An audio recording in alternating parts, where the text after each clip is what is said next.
कब्जा करने वाला का हालत ऐसा हो जाएगा कि जो कि आप सोच भी नहीं सकते हैं।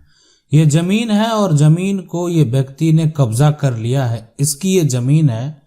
लेकिन अब जो नया कानून है, अगर नए कानून के तहत अगर आपके ऊपर कार्रवाई की गई तो अब आप सोच भी नहीं सकते हैं कि आपके साथ क्या होने वाला है। यानी आप पर जो लगाए गए आरोप अगर साबित हो गए तो इस व्यक्ति का क्या होगा यह आपको पता नहीं है। आखिर क्या है ये कानून, मैं आपको जरूर बता दूं। सबसे पहले इस विवाद को समझ लें। ये जमीन है और इस जमीन के ये मालिक हैं, यानी ये जो है ये संपत्ति के मालिक हैं। लेकिन ये जमीन जो है ये व्यक्ति ने क्या किया, कब्जा कर लिया। इस व्यक्ति के द्वारा जो है यानी इस जमीन पर कब्जा कर लिया गया है। अब कब्जा कब से किया गया, कब्जा बहुत पहले से है या कब्जा हाल में किया गया, जो भी मामले होंगे, लेकिन इस व्यक्ति पर जो लगाए गए आरोप हैं अगर वो साबित हो जाता है तो इस व्यक्ति का हश्र जो है वो काफी बुरा होने वाला। आप कह सकते हैं कि इसका जीवन बर्बाद हो जाएगा। यानी जमीन संपत्ति पर कब्जा करने वाले यानी गलत तरीके से जबरन अवैध दखल अगर कोई आप करते हैं और आप पर इस तरह का आरोप लगता है तो आपका पूरा जीवन जो है, पूरा लाइफ जो है उस जमीन के चलते बर्बाद हो सकता है। आखिर कौन सा ये अपराध है जिसके बारे में हम आज आपको बताने जा रहे हैं। अभी वर्तमान में अगर देखें तो जितने भी दस्तावेज हैं वो आपको ऑनलाइन प्लेटफॉर्म पर जो है देखने को मिलेंगे। आप उसको ऑनलाइन जो है यहाँ पर चेक कर सकते हैं। किसी का भी जमीन का कौन मालिक है, किसी भी जमीन का, किसी भी प्रॉपर्टी का किसके नाम से वो दर्ज है, उस नाम को आप सर्च कर सकते हैं। लेकिन सवाल ये उठता है कि अगर कोई ऐसा व्यक्ति है कि जो क्या करता है, जालसाजी करता है ना, किसी को धोखा देता है या आप कह सकते हैं जाली दस्तावेज बनवा लेता है और जाली दस्तावेज के आधार पर जो है जमीन पर कब्जा करता है, जमीन पर क्या करता है, कब्जा करता है। आपको पता है कि इस व्यक्ति के पास जो डॉक्यूमेंट है यानी जो कागजात है वो जाली है। इस व्यक्ति को भी पता है कि ये जाली दस्तावेज है। संपत्ति के मालिक को क्या करना, साबित करना है। तो किस प्रकार का आरोप जो है इस व्यक्ति के ऊपर अब लगाया जाएगा। और अभी वर्तमान में जो नया कानून है, नया कानून में कौन से धाराएं इसके ऊपर लगाए जाएंगे। देखें, मैं आपको बता दूं, अब जो नया कानून है, नया कानून जो एक तरह से पास हुआ उसमें कुछ ऐसे धाराएं हैं, यानी जो आईपीसी की अगर धारा बात करें उसमें परिवर्तन भी किया गया है। अब ये परिवर्तन करने के बाद अब आपके ऊपर कौन सा धारा लगने वाला है। आप सुनते होंगे कि धारा आईपीसी की जो धारा है 420, ये कब लगाया जाता था, ये तब लगाया जाता था जब मामला जो है वो धोखाधड़ी का हो। ठीक है, यानी धोखाधड़ी का मामला है तब ये धाराएं लगाया जाता था। यानी कोई भी जो आपकी संपत्ति को कब्जा कर लिया है, आपको धोखा दिया है और जालसाजी किया है तो उस पर ये धारा आप लगवाते थे अगर धोखा देने वाला व्यक्ति है तो। उसके अलावे भी बहुत सारे धाराएं जो लगाए जाते थे। 420 के बाद अगर बात करें आईपीसी की जो धारा है वो 467 भी लगाई जाती थी।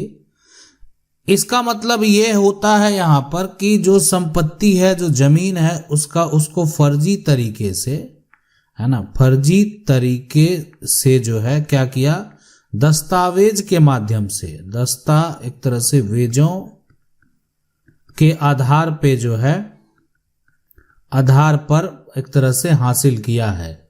यानी फर्जी तरीके से दस्तावेज बनाए हैं और उस आधार पर क्या किया है, संपत्ति को प्राप्त किया है, संपत्ति को यहाँ पर जो है हासिल किया है। ये बात आप समझ लें, जान लें।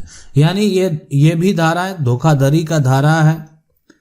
और यानी उसके बाद जो 467 धारा भी उस पर लगा दिया जाता है कि नहीं, संपत्ति जाली कागज आप बनाए हैं तो वो धारा तो आप पर लगेगा ही। हम आपको कहें कि अब नया कानून में जो देखेंगे 420 जो धोखाधड़ी का अपराध है, नया बिल जो लाया गया है उसमें इसको चेंज कर दिया गया। यानी ये धारा 420 आप कितना सुनते थे, 420 यानी ये आदमी बहुत ऐसा बना, एक तरह से कहने का भी प्रचलन हो गया था। कोई अगर गलत करता था, धोखा देता था तो ये नहीं समझ आता तो ये 420 का मुकदमा इस पे करेंगे। कहावत जो कह सकते हैं आप अपने क्षेत्र में, अपने एरिया में जो है कहावत और प्रचलन जैसा हो गया था।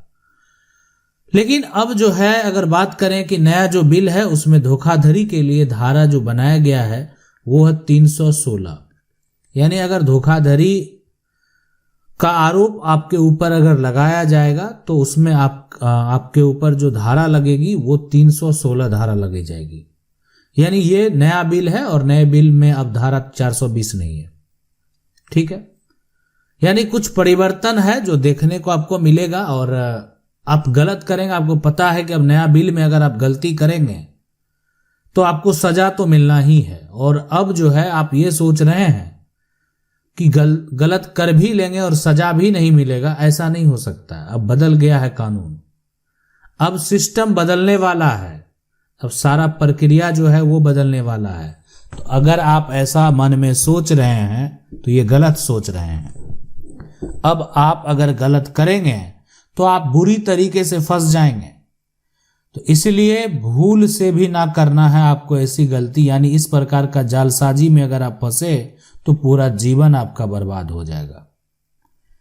इसके अलावे भी जो यहां पर बात करें, ये तो धोखाधड़ी वाली बात हो गई। धारा जो 467 देख रहे हैं, मान लेते हैं फर्जी तरीके से अगर जो कोई संपत्ति है वो हथिया लिया है, धोखा मतलब देकर हथियाया हो, जैसे हथियाया हो, दस्तावेज लेकिन गलत तरीके से बनाया। मतलब ये है कि ये आदमी को जो आप देख रहे हैं इसका जो कागजात बना है ये गलत तरीके से इन्होंने बना लिया है। तो फर्जी तरीके से अगर आप कागजात बना लेंगे तो आपके ऊपर जो केस फाइल होगा, यानी जो संपत्ति का मालिक को देख रहे हैं ये जाएंगे एक अधिवक्ता के पास, यानी वकील से बात करेंगे, समस्या बताएंगे कि जमीन पर कब्जा कर लिया है। कब्जा तो किया ही है, साथ में फर्जी कागजात भी बना लिया है। और फर्जी तरीके से कागजात अगर बनाया जाएगा तो उस पे आईपीसी की धारा यानी आपराधिक मुकदमा जो है वो दर्ज होगा।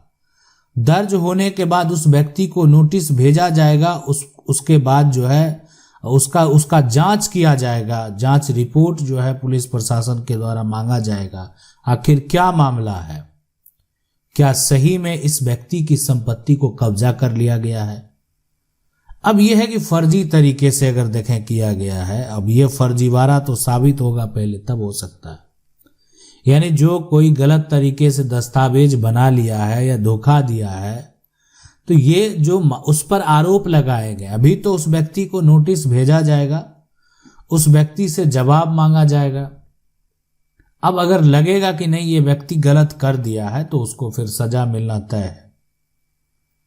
तो इसलिए अगर इस प्रकार की कोई भी जालसाजी करने का सोच रहे हैं या किए हैं तो अब अगर आप ऐसा करेंगे तो आपका पूरा जीवन बर्बाद हो सकता है। इसलिए कि अब जो आप सिस्टम देख रहे हैं वो सिस्टम नए कानून के तहत जो है वो बदलने वाला है। यानी अब यहां पर अगर बात करें, अब ये हो गया भारतीय न्याय संहिता और दूसरा जो हो गया वो है भारतीय नागरिक सुरक्षा संहिता।